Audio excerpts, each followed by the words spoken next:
শিক্ষক নিয়োগ কেলেঙ্কারি নিয়ে পশ্চিমবঙ্গে তোলপাড় চলছে। 25,751 জন শিক্ষকের চাকরি বাতিল করল আদালত।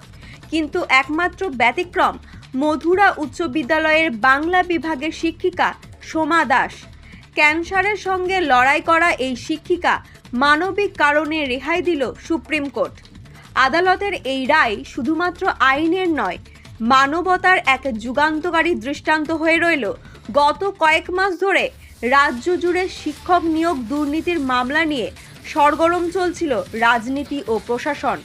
কলকাতা হাইকোর্টের রায়ে হাজার হাজার শিক্ষককে চাকরি হারাতে হয়েছে, কিন্তু সুপ্রিম কোর্ট বলছে মানবিক কারণে সোমা দাসের চাকরি বাতিল করা যাবে না।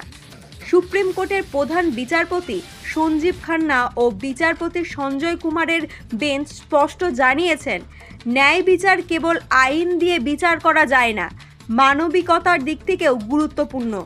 এই রায় শুধুমাত্র সোমা দাসের জন্য নয়, বরং ন্যায় বিচারের এক নতুন যুগান্তর দৃষ্টান্ত হয়ে রইল। Bureau report, Tarapith TV.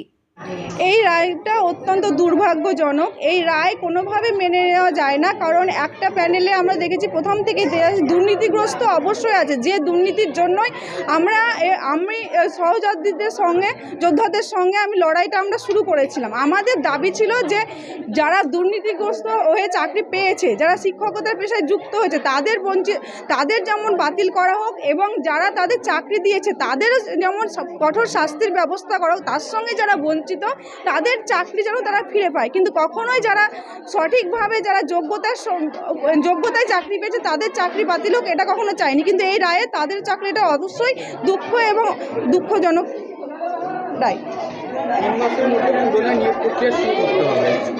হ্যাঁ, অবশ্যই এটা পুনর্নিয়োগ, কিন্তু এখানে অনেক আমি সমস্যা আছে বলে মনে করি।